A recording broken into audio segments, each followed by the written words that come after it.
not being high gives you a better view of it all. So Three Snakes. I mean, you write a song called Ebenezer, you got to be pretty fucked up, right? Yeah, but I mean, I'm saying that like, I wasn't doing as much drugs as other guys, but then I'm, You're better than them. You're the best musician in the band. And of course the moral high ground. I mean, I'm just a great guy. Yes. No, I'm the guy who's sitting there like, 11 beers and then I'm on Jack and Cokes to get some sugar in my blood going, I can't believe the drugs everyone's doing. I mean, we were all in a pretty, in our own way, pretty tasty, if you will. But honestly, I never sat there and went, man, we're all wasted. We were just in the moment. Again, like when we were making Lions, we were just making a record. I was totally involved and I thought it was creative and great. I mean, the process of it I loved. I listened back later, years later, I go, just doesn't hit it for me. But honestly, like me having this conversation with you, by far the most linear thought I've ever tried to apply to this sort of thing. I just don't think about it. Have you ever listened to a record and thought this record would have been better if we weren't all so fucked up? No, you know why? Because I couldn't imagine making those records in any other way than we did. I mean, we really because we got it was the takes we got the records made and we liked them at the time. I mean, the records are all. I really think every record we've made, when I listen to it, it's a complete, perfect example of where we are. It's like we've never written songs like, let's write a song that sounds kind of like what's going on the radio these days. We never attached there was never a goal other than, I mean, it's always been like, well, what songs are we writing now? What are they, how do they feel? It's a, for better or for worse, it's a completely, we're just putting shit together, and then sometimes we record it and then we put it out. Let me ask you this. As the great Bill Hicks once said, all those bands you love, all that great music, yeah, right, those artists, real fucking high. Yeah. And then the big argument, like the real, like the big book thumpers are like, imagine how great Hendrix would have been if he didn't do drugs. And I'm in the camp of, I kind of need you to tap into some LSD and smoke some shit to chop down a mountain with the edge of your hand, or to come out with Abbey Road. Obviously you don't have to do drugs to be a great musician. That would be absurd. Yeah. But do you think certainly the journey the band went on, that the drug use really let you guys tap through to some place you might not have gotten to otherwise? Without question. I mean, no two ways about it. And, it's a chicken or the egg thing. Like, you can't, what led to what? It's the entire experience. Like from February of 90 until September of 95, in my mind. And I guess for me, what that is it's from when the first record came out until the summer of 95. I turned 30 that summer, and that was a big thing for me. I just felt like, oh shit, I made it to 30. That's pretty cool. I didn't feel old or freaked out. I felt relief. Like, oh, great. My 20s have been really insane. Some of it's been great, and a lot of it's been really difficult. But I'm here, and I feel good now, and I just fed this thing about, I felt really good about turning 30. And then it was the first time I emotionally sort of hit the brakes a little bit. Like I let myself pull out of the mind and the world of the Black Crowes for like a week. I like the best way to explain this band, like, and how we all are, we toured Shake Your Moneymaker from February of 90 to the end of October of 91 with very little time off. I mean, very little. And so we went from, playing in clubs, opening for a band called Junkyard, to at the end of it headlining like, theaters in the UK and back in the States. And we did like 350 shows. And on the way to the last gig of the tour in London, it's October of 91.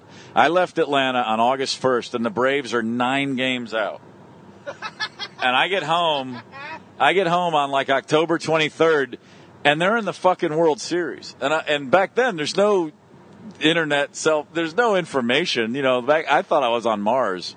I'd call home, I'd call my girlfriend, who's now my wife, back, and she'd say, oh, the Braves, something's going on with the Braves. And I'd be like, yeah, what? They're 10 games back. I mean, we never really talked about it. I get back to Atlanta, and the Braves are they're in the NLCS, and I'm like, what the fuck just happened? I mean, so this is a very different time back then. Anyway, that's how I remember it. But on the way, we're doing the Hammersmith Odeon, 2 shows. We've done all these fucking shows. The record has exploded all over. You know, we're just like huge. We're like and this is like the month that the Nirvana record came out. So it was about to change, but we were still a young band that everybody was paying attention to at that time. And we're going from our hotel to the Hammersmith, and they just sent cars for us. So there's like 3 cars to carry a bunch of us, 3 or 4 people, some friends, whatever, over to the gig. And we get in a car, and it's just me and Chris. And we're driving through town, and we don't say one word to each other. Like, we're going to the Hammersmith Odeon to play the last show of this tour. And it's really a time when we should be thinking about, where did this start? This is ending now. We've just sold 5 million fucking records. And I can't believe we did this. And we're going to go to Atlanta, and we're going to start another record next month. And we already know it's going to be way better. We got these tunes. It should be, we're tired, but it should be a time of sort of, feeling good. And we drive all the way across fucking central London, and we're looking out opposite windows. Can't think of a thing to say to each other because all we want to do is rip each other's throats out because we're so fucking sick of the sight of each other, right? Play the show, walk off stage, the most half-hearted cheers, we did it. Like, everyone's just dead tired. Like, there's nothing, no celebrate, nothing. We get back to the hotel, we get up in the morning, we go to Heathrow, we fly to Atlanta, we land in Atlanta. I don't remember anyone talking on the plane. I mean, we're just all completely shattered. We land in Atlanta. There's a couple friends and family at the airport. Whoever's picking us up to give us rides home is there for us. We all just leave. Nothing, just an acknowledgement. I go home. Everyone goes to where they're going, right? The next day, I'm at my, I'm staying with at my girlfriend's apartment. The phone rings. I'm like, hello, and it's Chris. He goes, what are you doing? I go, nothing. He goes, you want to get lunch? I go, yeah, okay.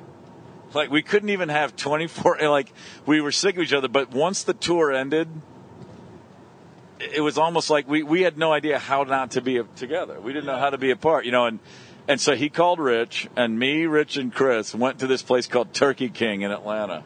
And it's like a kiosk, and we got turkey burgers. And we're in this band that at the moment is like humongous, and we're just like, we can't even go a day without seeing each other just to make sure that, like, everything okay? Like, are we still doing it? Is this real? Like, and I think looking back now, we almost probably had this sense of, did that really all just happen? And are we really going to be able to do it again? And what does this mean? And I'm a little confused. Can we go to a kiosk and just eat? Can we just be normal? Well, there's that too. And it was just like this.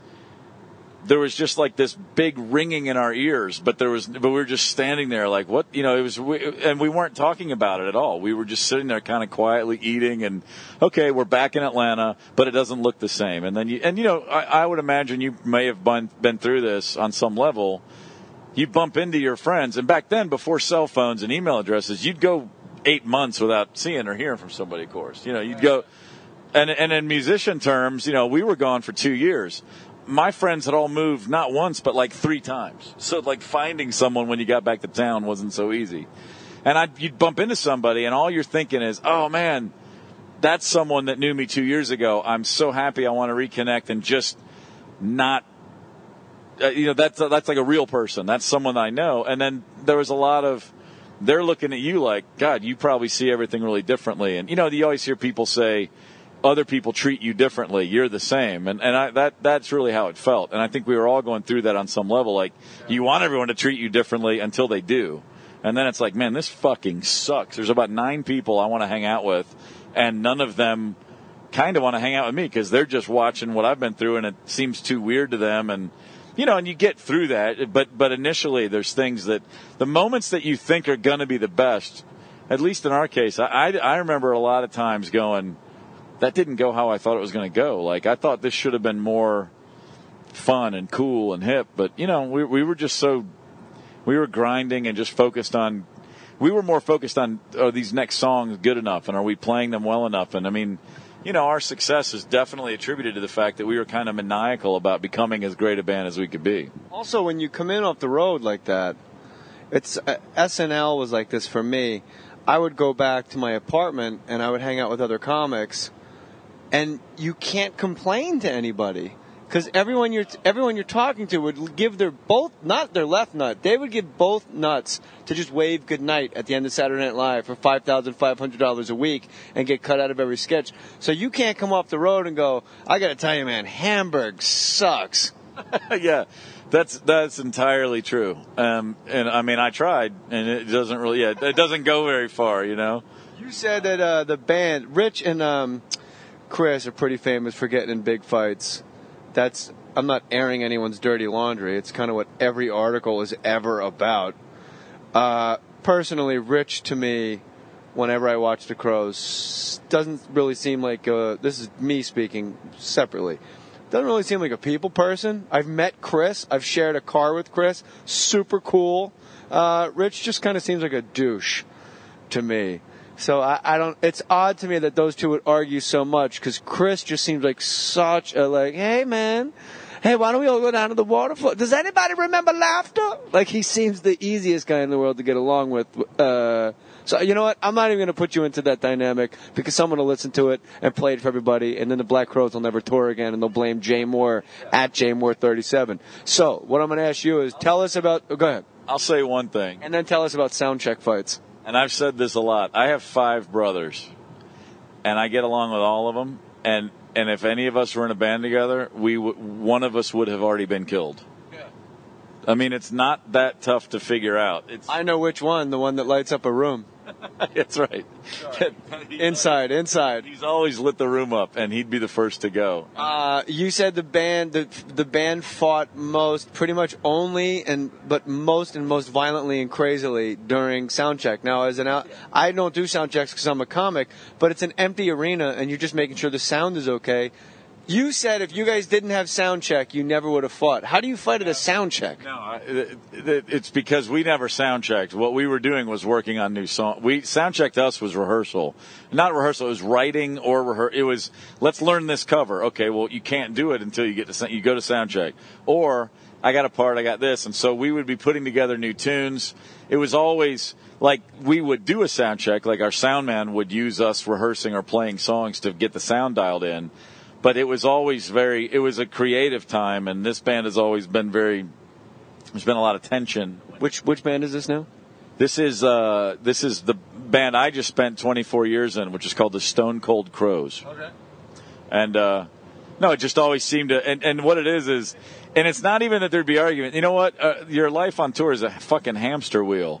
And every sound check is that part of the hamster wheel where you always stub your little hamster nail. So it's just this Pavlovian, there's, here again. And so yesterday's argument just picks right up, even though you've just had a 22-hour experience where you got along great. It's it's all so Pavlovian. You brought up the Police, and we know Stuart Copeland and Sting argue about time mostly. What do the Black Crowes argue about the most?